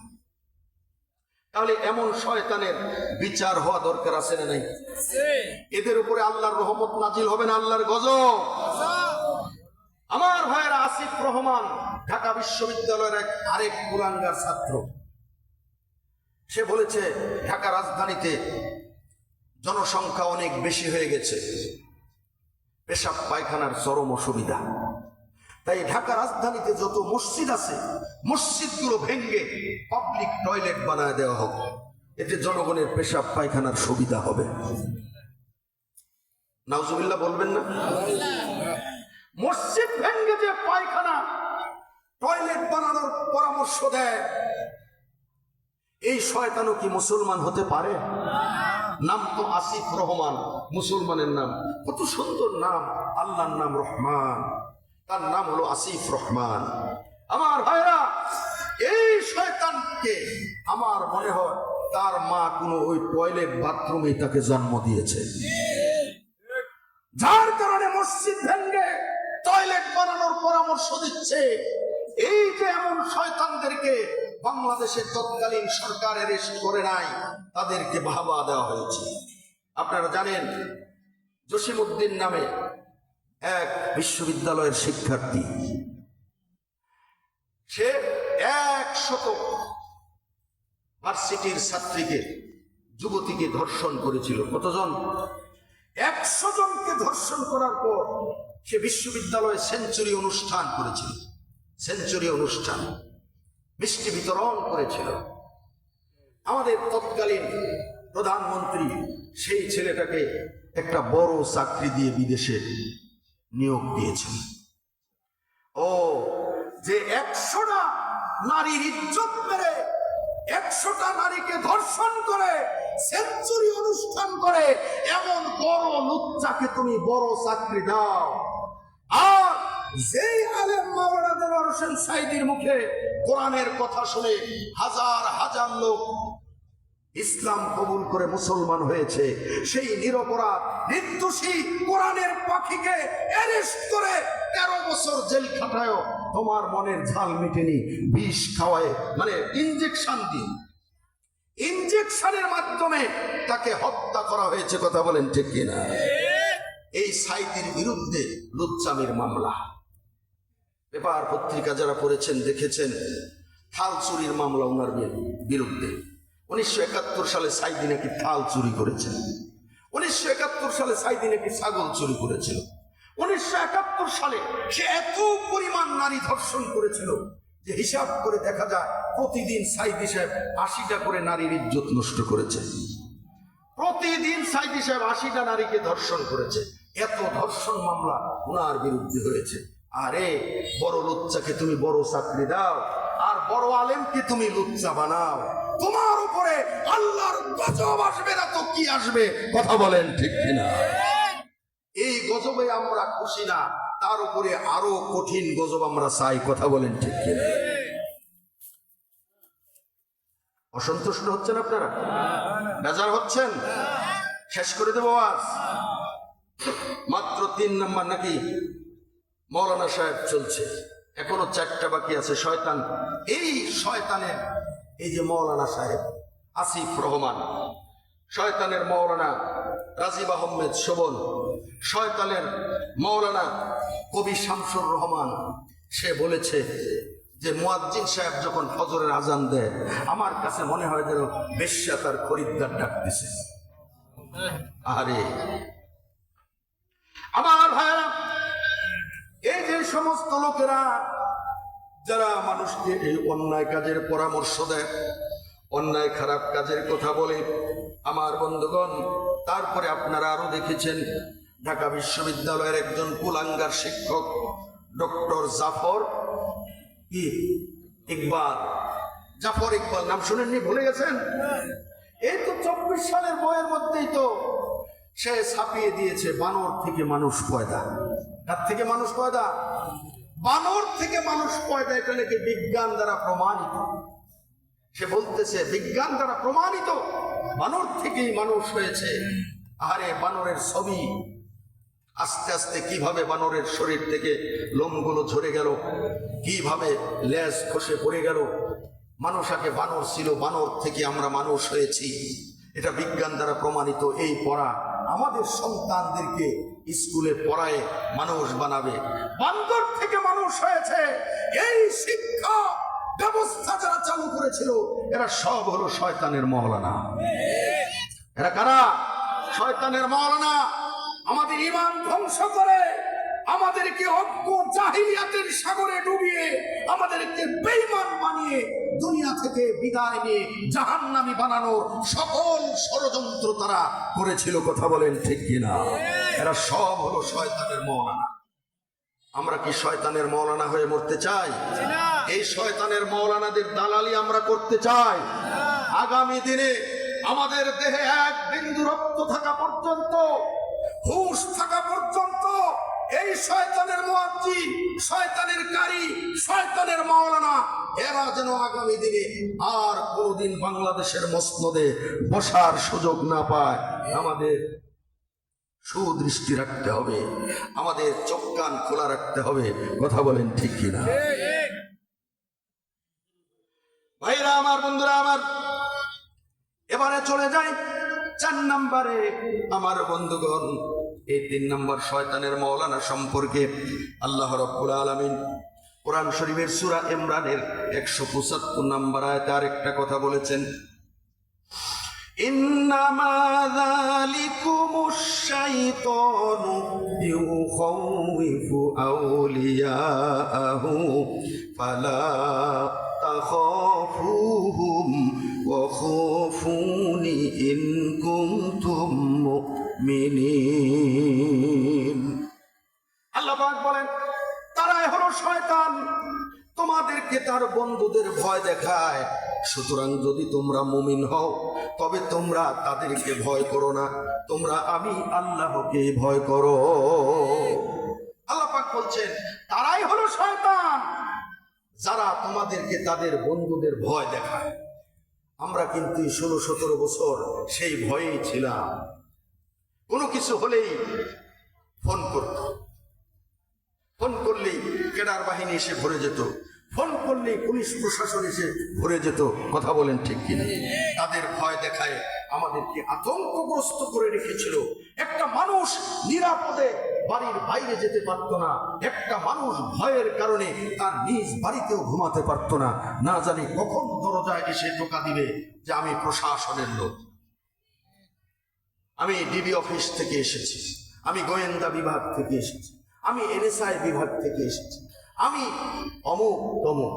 আহারে, আমার আপন খালাতো ভাই নলডাঙ্গা উপজেলার খাজুরা ইউনিয়ন জামাতের আমির ছিলেন। উনি রাত্রি 10টা 1 মিনিট বাজে গেটে এসে কড়া নাড়ল, মোশাররফ ভাই আছেন, মোশাররফ ভাই আছেন। উনি সরল বিশ্বাসে বেরিয়ে গেছেন। গেট খুলে দেওয়ার সাথে সাথে কয়েকজন, 2 জন 2 দিক থেকে ওনার 2 ডানা ধরে ফেলল, তারপরে মুখটা গামছা দিয়ে বেঁধে ফেলল। কালো হাইস গাড়িতে ওনাকে উঠায় নিল, উঠায় কালো মুখোশ ওনাকে পরায় ফেলল, হাত দুটো পিছনে বেঁধে ফেলল। বাড়ি থেকে 3 কিলোমিটার ফাঁকে নিয়ে ফাঁকা রাস্তায় ওনাকে গাড়ি থেকে নামায় রড দিয়ে পিটায়। 2টা ডানা এবং 2টা ঠ্যাং, 4টা হাত পাও ভেঙ্গে একবারে আলাদা করে দেওয়া হয়েছে। রাজশাহী মেডিকেলে 6 মাস একটানা ভর্তি ছিলেন। এখনো উনি হাঁটতে পারেন না, 1 বছর হয়ে গেছে। এখনো উনি ওই যে বগলের নিচে ঠেঙ্গা দিয়ে হাঁটেন। এই তো হলো অপরাধ। ইসলামী আন্দোলন করেন আপনি, এটা তার অপরাধ ছিল। আপনি ইসলামী আন্দোলন করবেন কেন? আপনি গাঁজা খাবেন, মদ খাবেন, চুয়ানি খাবেন, বুক ফুলায় ঘুরে বেড়াবেন, আপনি ইসলামী আন্দোলন করবেন কেন? এজন্য আমাদের তাদের বিরুদ্ধে জাগতে হবে। তাদের বিরুদ্ধে আর আমাদের কি নীরব থাকা যাবে না। তোমাকে জাগতে হবে, তোমাকে থাকতে হবে, এ সমাজ ভাঙতে হবে, নতুন সমাজ আনতে হবে। তোমাকে জাগতে হবে, তোমাকে থাকতে হবে, এ সমাজ ভাঙতে হবে, নতুন সমাজ আনতে হবে। কত দুঃখী রাত্রি কাটায় অনাহারে পথের পরে, এখনো আসেনি সুখ বাংলার প্রতি ঘরে ঘরে। নীরবে নিভৃতে আজ কাঁদছে কত মানবতা, নীরবে নিভৃতে আজ কাঁদছে কত মানবতা। মেনে নেওয়া যায় না আজি তোমার এত নীরবতা, মেনে নেওয়া যায় না আজি তোমার এত নীরবতা। তোমাকে জাগতে হবে, তোমাকে থাকতে হবে, এ সমাজ ভাঙতে হবে, নতুন সমাজ আনতে হবে। ঠিক কিনা? কত বন্ধর্ষিতা হয়, লাঞ্ছিতা হয় পথে ঘাটে, কত বন্ধর্ষিতা হয়, লাঞ্ছিতা হয় পথে ঘাটে। নিরাপদে যায় না চলা পথে কিবা বাজার হাটে। রক্ত রক্ষক আজি ভক্ষক হয়ে চলছে কত সাধু বেশে, রক্ষক আজি ভক্ষক হয়ে চলছে কত সাধু বেশে, তাই তো আসে না সুখ আমার সোনার বাংলাদেশে। তোমাকে জাগতে হবে, তোমাকে থাকতে হবে, এ সমাজ ভাঙতে হবে, নতুন সমাজ আনতে হবে, ঠিক কিনা? কতক্ষণই সন্ত্রাসীরা বাইরে ঘুরে বীরের বেশে, কতক্ষণই সন্ত্রাসীরা বাইরে ঘুরে বীরের বেশে, কোরআনের পাখি ছিল বন্দি দেখো খাসার দেশে, ঠিক কিনা? কোথাও বিনা বাধায় যায়নি বলা হকের কথা, কোথাও বিনা বাধায় যায়নি বলা হকের কথা, রক্ত দিয়ে কিনা এটা কেমন স্বাধীনতা, রক্ত দিয়ে কিনা এটা কেমন স্বাধীনতা। তোমাকে জাগতে হবে, তোমাকে থাকতে হবে, এ সমাজ ভাঙতে হবে, নতুন সমাজ আনতে হবে, ঠিক কিনা? এই সমাজ আমরা ভেঙে দিয়েছি আমাদের যুবকেরা 5ই আগস্টে, এই সমাজ ভেঙে চুরমার করে দিয়েছে, মসনদ ভেঙে গুঁড়া হয়ে গিয়েছে। এখন আমাদেরকে সেই সমাজ যেন আর ফিরে না আসে, নতুন সমাজ আমাদের গঠন করতে হবে, যেই সমাজে ইসলামের বাতি জ্বলবে, ইসলামের পতাকা উড়বে, কথা বলেন ঠিক কিনা? রাজি আছেন তো সবাই? কষ্ট পাচ্ছেন ভাইরা আমার, বন্ধুরা আমার? আর কথা নয়, এবার চলে যায় 4 নম্বরে। আল্লাহ রাব্বুল আলামিন ইবলিস শয়তানকে বলবেন, হে ইবলিস শয়তান, ঠিক আছে তোর মাওলানা তো চিনলাম, ঠিক আছে এবার বল দেখি তোর মুফতি সাহেবকে, তোর মুফতি সাহেবকে। ইসলামের মধ্যে মুফতি সাহেব হলো তারা, ইসলামের মধ্যে মুফতি সাহেব হলো তারা যারা মুসলমানের কোনো জটিল প্রশ্নের সমাধান দিতে পারে। জটিল কোনো সমস্যার সৃষ্টি হয়ে গেলে সেই সমস্যার সমাধান যারা দিতে পারে তাদেরকে বলা হয় মুফতি।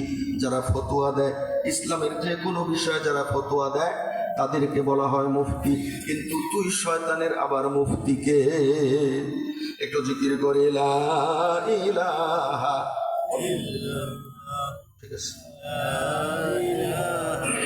ইল্লাল্লাহ, লা ইলাহা ইল্লাল্লাহ, লা ইলাহা ইল্লাল্লাহ, লা ইলাহা ইল্লাল্লাহ মুহাম্মাদুর রাসূলুল্লাহ।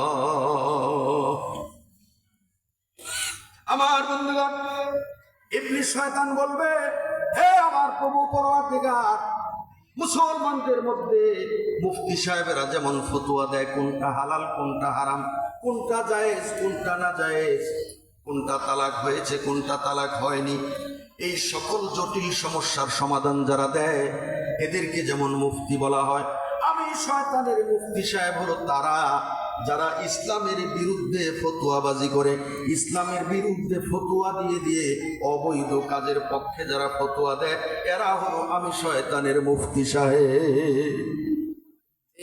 আল্লাহ রাব্বুল আলামিন এই সম্পর্কে কোরআনে কারীমের সূরা বাকারা 169 নম্বর আয়াতে বলছেন, ইন্নামা ইয়া'মুরুকুম বিস-সু'i ওয়াল ফাহশা'i ওয়া আন তাকুলু 'আলাল্লাহি মা লা তা'লামুন।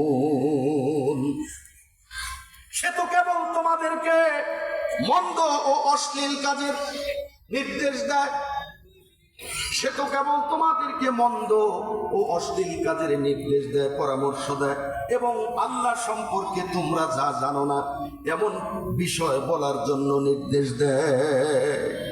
যেমন আমাদের দেশে এক শ্রেণীর শয়তানের মুফতি আছে যারা ফতোয়া দেয় যে ইসলামের নামে কোনো রাজনীতি চলবে না, ইসলামের নামে কোনো রাজনীতি চলবে না, ইসলামে রাজনীতি নেই, ইসলামে রাজনীতি নেই, ইসলামে খালি নামাজ পড়বেন, রমজান মাসে রোজা রাখবেন, আর সুদ ঘুষ দুর্নীতি যা সব করবেন,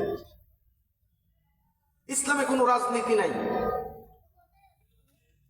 ধর্মীয় রাজনীতি নিষিদ্ধ, ধর্মীয় রাজনীতি চলবে না। আমরা দেখেছি 2014 সালে, আপনাদের মনে আছে কিনা, বাংলাদেশের ডাক ও টেলিযোগাযোগ মন্ত্রী ছিলেন, নামটা বলতে পারবেন কেউ? আব্দুল লতিফ সিদ্দিকী সাহেব। আব্দুল লতিফ সিদ্দিকী টাঙ্গাইলের কাদের সিদ্দিকীর ভাই। উনি ডাক ও টেলিযোগাযোগ মন্ত্রী ছিলেন। নিউ ইয়র্কে উনি একটা বক্তব্য দিতে গিয়ে সেখানে বলেছিলেন যে আমি জামাত ইসলাম বিরোধী, আমি তাবলীগ জামাত বিরোধী, এর চেয়েও বেশি বিরোধী হলাম হজের। এর চেয়েও বেশি বিরোধী কিসের? হজের। কারণ কি? আব্দুল্লাহর বেটা মোহাম্মদ, নবী মুহাম্মদুর রাসূলুল্লাহ এইভাবে বলে নাই, সে বলেছে আব্দুল্লাহর বেটা মোহাম্মদ। সে দেখলো আরব দেশ মরুভূমির দেশ, এখানে কোনো আবাদ ফসল হয় না, আমার দেশের জনগণ কিভাবে চলবে, কি খাবে, কি খেয়ে বাঁচবে। তাই সে উদ্যোগ নিল যে এখানে যদি হজের ব্যবস্থা চালু করা যায়, বিভিন্ন দেশ থেকে এখানে মানুষ হজ করতে আসবে, তাহলে বছরে একটা বিশাল বড় মেলার আয়োজন হবে। আর এই মেলাতে আমার দেশের লোকেরা একটা মোটা অঙ্কের ব্যবসা বাণিজ্য করে নেবে, একটা বড় আয়ের উৎস হবে। আর আমার দেশবাসী এই এক বছরের খাওয়ার খোরাক এই 1-1.5 মাসের হজের মৌসুমে তারা ব্যবসায় লাভবান হয়ে এইটা দিয়ে তারা গোটা বছর চলতে পারবে। আমার জাতির ভাইদের পেট পালার ব্যবস্থা হয়ে যাবে। এই তার দেশবাসী খাবারের ব্যবস্থা করার জন্য আব্দুল্লাহর বেটা মোহাম্মদ এই হজের প্রথা চালু করেছে। জোরে বলেন কি সুবহানাল্লাহ, নাউজুবিল্লাহ, আরো জোরে বলেন নাউজুবিল্লাহ। আব্দুল্লাহর বেটা মোহাম্মদ আরব দেশের লোকের পেট পালার ব্যবস্থা করার জন্য এই হজের ব্যবস্থা চালু করেছে। এই হজের কারণে বাংলাদেশ ক্ষতিগ্রস্ত। বাংলাদেশ থেকে প্রতি বৎসর যে 1 লক্ষের উপরে হাজিরা হজ করতে যায়, এতে কোটি কোটি টাকা আমাদের বিদেশে চলে যাচ্ছে। এটা আমাদের দেশের অর্থনৈতিক একটা ক্ষতির প্রধান কারণ। তাই এই হজ নিষিদ্ধ করলে আমাদের দেশ অর্থনৈতিকভাবে অগ্রগতি লাভ করবে। নাউজুবিল্লাহ বলবেন না জোরে? তাহলে হজ ইসলামের সুন্নত, নফল না ফরজ? বলেন। হ্যাঁ ভাইরা আমার, বন্ধুরা আমার, তাহলে এই হজ ফরজ। আর ইসলামের কোন ফরজ বিধানকে কেউ যদি অস্বীকার করে, তাহলে সে কি আর মুসলমান থাকে নাকি? সে কাফের হয়ে যায়। ইসলামের কোন ফরজ বিষয়কে কেউ যদি অস্বীকার করে, এর বিরুদ্ধে যদি কেউ ফতোয়া দেয়, তাহলে তার ঈমান থাকে না। হযরত ওমর রাদিয়াল্লাহু তাআলা আনহু সরাসরি হুকুম দিয়েছেন তাকে হত্যা করো। তাকে হত্যা করা বৈধ, কোনো গুনাহ হবে না। আমার বন্ধুগণ, তাহলে আব্দুল লতিফ সিদ্দিকী হজের বিরুদ্ধে, জামাত ইসলামের বিরুদ্ধে, তাবলীগের বিরুদ্ধে উনি যে এত বড় ফতোয়া দিয়েছেন হজের বিরুদ্ধে, এই বক্তব্যের কারণে সে নাস্তিক হয়ে গেছে, সে কাফের হয়ে গেছে, ঈমান হারা হয়ে গেছে। ইসলামের দৃষ্টিতে তাকে সঙ্গে সঙ্গে নিউ ইয়র্ক থেকে ফেরত আসা মাত্র অ্যারেস্ট করে তাকে রিমান্ডে নেওয়া উচিত ছিল। তাকে কারাগারে বন্দি করে নয়, তাকে ফাঁসির কাস্টে ঝুলিয়ে মৃত্যুদণ্ড দেওয়া উচিত ছিল, যাতে ভবিষ্যতে আর বাংলাদেশে কেউ ইসলামের বিরুদ্ধে কথা বলার সাহস না পায়। কথা বলেন ঠিক কিনা? ইসলামের বিরুদ্ধে বললে এটা অপরাধ হয় না। আমার ভাইরা, যুদ্ধ অপরাধ, মানবতা বিরোধী অপরাধ। যুদ্ধ অপরাধের জন্য কত মানুষকে ফাঁসি দিলেন, কত মানুষকে ফাঁসি দিলেন, কত মানুষকে যাবজ্জীবন কারাদণ্ড দিলেন, কত মানুষকে আমৃত্যু কারাদণ্ড দিলেন। কিন্তু যুদ্ধ অপরাধের চাইতে যারা ইসলামের বিরুদ্ধে কথা বলে, ফরজ বিষয়ের বিরুদ্ধে কথা বলে, কোরআনের বিরুদ্ধে কথা বলে, নবীর বিরুদ্ধে কথা বলে, এগুলো হলো ধর্ম অপরাধ। কথা বলেন ঠিক কিনা? যুদ্ধ অপরাধের চাইতে ধর্ম অপরাধ ছোট না আরো বড়? তাহলে যুদ্ধ অপরাধের জন্য যদি ফাঁসি হয়, ধর্ম অপরাধের জন্য ফাঁসি হওয়া দরকার আছে না নাই? এই আব্দুল লতিফ সিদ্দিকীকে ফাঁসির কাস্টে ঝুলিয়ে মৃত্যুদণ্ড দেওয়া উচিত ছিল, কিন্তু তাকে অ্যারেস্ট করা হয় না। তাহলে ইসলামের বিরুদ্ধে কথা বললে এটা অপরাধ না। ভাইরা আমার, বন্ধুরা আমার, এমনি ভাবে ইসলামের বিরুদ্ধে আর অন্যায় অশ্লীলতার পক্ষে যারাই ফতোয়া দিবে, এরা সব শয়তানের মুফতি সাহেব, আমার বন্ধুগণ, এই শয়তানের মুফতি সাহেবদেরকে আল্লাহর কাছে শয়তান বলবে, আল্লাহ কোথায় আমার মুফতি সাহেব? আমার মুফতি সাহেবদেরকে সঙ্গে না নিয়ে আমি শয়তান জাহান্নামে যাব না। আমরা কি শয়তানের মুফতি হয়ে মরতে চাই? জোরে বলেন। আমার ভাইরা, সময় সংক্ষিপ্ত, আমার ভাই সিগন্যাল দিয়েছেন, শীতে কষ্ট হচ্ছে, তাই একটু তাড়াতাড়ি শেষ করে দেন। আপনাদের কষ্ট হচ্ছে? তাহলে 4টা বলে ফেলেছি আমি, কিন্তু খুব শর্টকাট বলার চেষ্টা করছি, বেশি ব্যাখ্যা দিচ্ছি না। অনেক আয়াত আমার এখানে আছে, আমার এখানে যত আয়াতগুলো আমি নিয়ে এসেছি এগুলোর পক্ষে শুধুমাত্র একটা করে আয়াত দলিল হিসাবে দিচ্ছি, আর বাকিগুলো আমি বলছি না, যেহেতু সময় বেশি নেব না, আর সময় বেশি নাইও। তো এবার 5 নম্বরে চলে যাই। ভাইরা আমার, বন্ধুরা আমার, আল্লাহ রাব্বুল আলামিন ইবলিস শয়তানকে বলবেন, ঠিক আছে এবার বল। তারপরে কে? আমার ভাইরা, এবার ইবলিস শয়তান বলছে, হে আল্লাহ, 5 নাম্বার হলো আমার ক্যাশিয়ার। 5 নাম্বার আমার কে? আমার ক্যাশিয়ার। আমার ভাইরা, আল্লাহ রাব্বুল আলামিন বলবেন, হে ইবলিস শয়তান, তোর আবার ক্যাশিয়ার কে? ক্যাশিয়ার ব্যাংকে গেলে দেখবেন যার কাছে ক্যাশ ক্যাপিটাল জমা থাকে, যে ক্যাশ দেয়, আপনি টাকা তুলতে গিয়েছেন, যে আপনাকে টাকা দিচ্ছে উনি হলেন ক্যাশিয়ার, তার কাছে ক্যাশ জমা আছে। কিন্তু শয়তানের আবার ক্যাশিয়ার কে? আল্লাহ বলবে, কিরে ইবলিস, আশ্চর্যজনক ব্যাপার, তোর আবার ক্যাশিয়ার কে? বল দেখি। ভাইরা আমার, বন্ধুরা আমার, শয়তানের ক্যাশিয়ার সম্পর্কে আল্লাহ রাব্বুল আলামিন কোরআনে কারীমে ইরশাদ করেছেন। আমার ভাইরা, সূরা তাওবার 34 নম্বর আয়াত। কোন সূরা বলেন? সূরা তাওবা। সূরা তাওবার 34 নম্বর আয়াতে আল্লাহ রাব্বুল আলামিন এই ক্যাশিয়ার সম্পর্কে বলেছেন, والذين يكنزون الذهب والفضة ولا ينفقونها في سبيل الله فبشرهم بعذاب أليم। আল্লাহ রাব্বুল আলামিন বলেন, আর যারা স্বর্ণ রূপা এগুলো জমা করে রাখে, স্বর্ণ রূপা, ধন দৌলত, টাকা পয়সা এগুলো জমা করে রাখে, কিন্তু আল্লাহর রাস্তায় ব্যয় করে না, যাকাত দেয় না, যাকাত দেয় না, আল্লাহর রাস্তায় ব্যয় করে না, দান করে না, খরচ করে না, এদেরকে আল্লাহ রাব্বুল আলামিন বলছেন, ফাবাশশিরহুম বিআযাবিন আলীম। ও নবী, তাদেরকে কঠিন যন্ত্রণাদায়ক আযাবের সুসংবাদ দেন। এরা হলো শয়তানের ক্যাশিয়ার, যারা সম্পদের মালিক হওয়ার পরেও যাকাত দেয় না, যারা সম্পদের মালিক হওয়ার পরেও বাংলার জমিনে ইসলামী আন্দোলনকে বেগবান করার জন্য, বাংলাদেশে ইসলামকে প্রতিষ্ঠা করার জন্য, কায়েম করার জন্য যারা অর্থ ব্যয় করে না, এরা সব হলো শয়তানের ক্যাশিয়ার। ভাইরা আমার, বন্ধুরা আমার, আল্লাহ রাব্বুল আলামিন আবার সূরা তাওবার 35 নম্বর আয়াতে আল্লাহ পাক বলে দিচ্ছেন, ইয়াউমা ইউহমা আলাইহা বিনারি জাহান্নাম ফাতুকওয়া বিহা জিবাহুহুম ওয়া জুনুবুহুম ওয়া যুহুরুহুম হাযা মা কানাসতুম লিআনফুসিকুম ফাযুকু মা কুনতুম তাকনিজুন।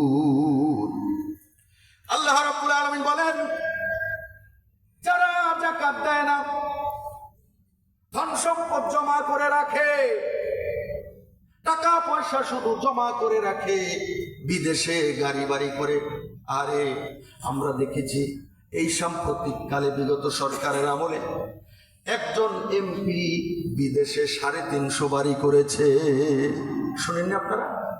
350 বলে খালি বাড়ি করেছে। 350 বাড়ি বিদেশের বুকে করতে কত হাজার হাজার কোটি টাকা। এই টাকা কি ওর বাবা? আপনার আমার টাকা, আপনার আমার কাছ থেকে ট্যাক্স, ভ্যাট, কত পরিমাণ শুল্ক বৃদ্ধি করে, কর ট্যাক্স আদায় করে, আরে গরিব দুঃখীদের মাথার উপরে বোঝা চাপিয়ে দিয়ে, ঋণের বোঝা চাপিয়ে দিয়ে তারা হাজার হাজার কোটি টাকা দুর্নীতি করে, লুটপাট করে জমা করেছে, বিদেশে বাড়ি করেছে, গাড়ি করেছে।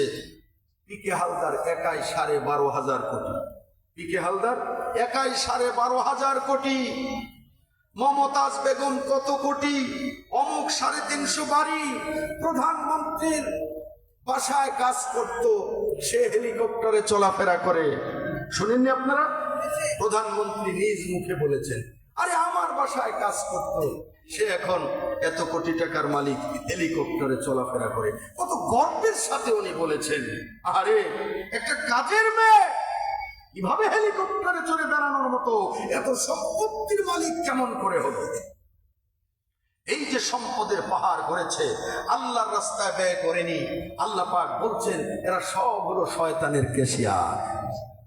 আর এই শয়তানের কেশিয়ারদেরকে আল্লাহ রাব্বুল আলামিন সূরা তাওবার 35 নম্বর আয়াতে বলেছেন যে তাদেরকে এই সম্পদগুলো, সোনা দানা, টাকা পয়সাগুলো জাহান্নামের আগুনে দগ্ধ করা হবে, গরম করা হবে।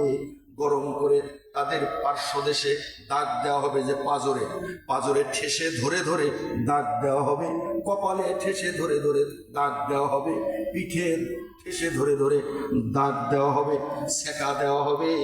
আর চিৎকার করতে থাকবে। তখন তাকে বলা হবে, তুমি কাঁদছো কেন? তুমি চিৎকার করছো কেন? আমি তো তোমার সেই অর্থ সম্পদ।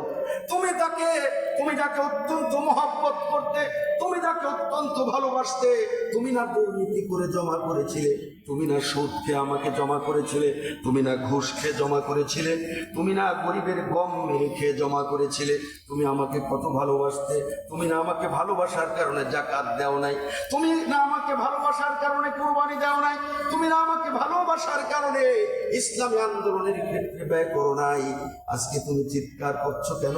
আমি তো তোমার সেই মহব্বতের সম্পদ। ভাইরা আমার, বন্ধুরা আমার, তাহলে আমরা কি জাহান্নামে গিয়ে এমন শাস্তি ভোগ করতে চাই? আমার বন্ধুগণ, তাহলে এই সম্পদ আল্লাহর রাস্তায় ব্যয় করতে হবে, ইসলামের জন্য খরচ করা লাগবে। আমার ভাইরা, আমি আরেকটা কথা বলতে চাই। বাংলাদেশ স্বাধীন হয়েছে আমার বন্ধুগণ, আজকে দীর্ঘ 53 বছর হয়ে গেছে। এই 53 বছরের মধ্যে যত সরকার আসলো আর গেল, প্রত্যেকটা সরকারি মুসলমান, কোনো অমুসলিম সরকার আমাদের দেশে আসে নাই। কিন্তু বাংলাদেশে আপনারা দেখেছেন প্রাইমারি স্কুলগুলো সরকারি, হাই স্কুল অনেক সরকারি আছে, বেসরকারি থাকলেও সরকারি বেতন দেয়, ঠিক কিনা? তাহলে হাই স্কুলের বেতন সরকার দেয়, প্রাইমারি স্কুলের বেতন সরকার দেয়, কলেজের বেতন সরকার দেয়, বিশ্ববিদ্যালয়গুলোর বেতন সরকার দেয়, মেডিকেল কলেজ বিশ্ববিদ্যালয়ের শিক্ষক কর্মচারীদের বেতনগুলো সরকার দেয়, যত চাকরিজীবী আছে সকল কর্মচারী কর্মকর্তাদের বেতন সরকার দেয়। কিন্তু মুসলমানদের সর্বশ্রেষ্ঠ ইবাদত নামাজ, এই নামাজ মসজিদে গিয়ে পড়া লাগে। কোন মসজিদের ইমামদের বেতন দেওয়ার পয়সা সরকারের হয় না, কথা বলেন ঠিক কিনা? সমস্ত শিক্ষা প্রতিষ্ঠানের বেতন দেওয়ার পয়সা সরকারের হয়। কিন্তু যেই কোরআন হলো মুসলমানদের সংবিধান, যেই কোরআন আল্লাহ পাক নাজিল করেছেন, যেই কোরআনের এক একটা অক্ষর তেলাওয়াত করলে 10টা করে নেকি হয়, সেই কোরআন শিক্ষা দেওয়ার জন্য যে হাফিজি মাদ্রাসাগুলো বাংলাদেশে আছে, 64টা জেলা, 68,000 গ্রামের মধ্যে, আমার জানা মতে একটা হাফিজি মাদ্রাসার একটা শিক্ষকের বেতনও সরকার দেয় না। আপনাদের জানা আছে নাকি? আপনাদের জানা মতে আছে যে অমুক জায়গায় হাফিজি মাদ্রাসার শিক্ষকের বেতন সরকার দেয়? নাই। একটি হাফিজি মাদ্রাসা, একজন শিক্ষকের বেতনও সরকার দেয় না। লক্ষ লক্ষ কোটি কোটি টাকা বেতন দিচ্ছ, primary school, high school, college, সবকিছুর বেতন দেওয়ার পয়সা হচ্ছে, কিন্তু কোরআন শিক্ষা দিচ্ছে। তোমার বাপ মারা গেলে, তোমার বাপ মারা গেলে এই হুজুরদেরকে একটা তো কোরআন শরীফ পড়ে খতম দিয়ে দেবে। আমার বাবার হুজুরকে দাওয়াত দিয়ে নিয়ে গেলে কোরআন শরীফ পড়ে খতম দিয়ে দিচ্ছে। মা মারা গেল, কোরআন শরীফ খতম দেওয়াচ্ছ, হুজুরদেরকে নিয়ে যাচ্ছ, বাস বাপ মারা গেছে, 40 পার হয়ে গেছে, মিলাদ শেষ, কোরআন খতম শেষ, হুজুর এখন আর হুজুর নাই, হুজুর এখন আবার কি হয়ে গেছে? শত্রু হয়ে গেছে। কি হয়ে গেছে? শত্রু হয়ে গেছে। আমার বন্ধুগণ, এই কোরআনের মাদ্রাসার শিক্ষকদের বেতন দেওয়ার পয়সা কোনো সরকারের হলো না, তাহলে কোরআনকে কত ভালোবাসে। আমি যে একটু আগে একটা উদাহরণ দিয়েছি দুধ খাওয়ার, মনে আছে না? যে ওই হুজুরকে যেমন ভালোবাসা, কোরআনের মাদ্রাসাগুলোকে আমাদের দেশের সরকারেরা ঠিক তেমন ভালোবাসে, যার কারণে আমরা কি কম ভালোবাসি হুজুর? এবার কুরবানি দিয়েছি, কুরবানির চামড়ার সম্পূর্ণ টাকাটা আমি হাফিজি মাদ্রাসা দান করে দিছি, আব্দুর রহমান হুজুরের মাদ্রাসা। একবারে গোটা কুরবানির চামড়ার টাকাই 500 টাকা হয়েছিল, বিক্রি করেছিল, 500 টাকা ধরে ওই হাফিজি মাদ্রাসা দান করে দিছি। হুজুর বলেন কি? আমার বাড়ির 5টা ফেতরা 500 টাকা এসেছে, আমি 300 টাকায় ওই রহমান হুজুরের মাদ্রাসায় দিয়ে দিছি, আর 200 টাকা অমুক মাদ্রাসায় দিছি। মাদ্রাসাকে আমি কম ভালোবাসি? ফেতরার টাকা মাদ্রাসায় দিই, কুরবানির চামড়ার টাকা মাদ্রাসায় দিই। কত ভালোবাসি আমরা মাদ্রাসাদেরকে। আমার ভাইরা, এই ভালোবাসা দিয়ে কি জান্নাত পাওয়া যাবে? ভালোবাসতে হবে। পার্লামেন্টে কোরআন তেলাওয়াতের মাধ্যমে পার্লামেন্ট শুরু হবে, এবং পার্লামেন্টে এই কোরআন শিক্ষার প্রতিষ্ঠান হাফেজি মাদ্রাসার শিক্ষকদের বেতন যাতে দেওয়া হয়, সেই বিল পার্লামেন্ট থেকে পাশ করতে হবে। কথা বলেন ঠিক কিনা? প্রত্যেকটা প্রাইমারি স্কুলে একটা করে মাওলানা শিক্ষক নিয়োগ দিতে হবে কোরআন শিক্ষা দেওয়ার জন্য। কথা বলেন ঠিক কিনা? আপনারা রাজি আছেন না? কারা কারা রাজি আছেন হাত তুলে দেখো। লিল্লাহে তাকবীর, লিল্লাহে তাকবীর। আল কোরআনের আলো সংসদে জালো, এই কোরআন হাদিস যেখানে, আলেম উলামা যেখানে, এই দুর্নীতিবাজেরা যেখানে, এই সন্ত্রাসীরা যেখানে, এই লুটপাটেরা যেখানে, লিল্লাহে তাকবীর।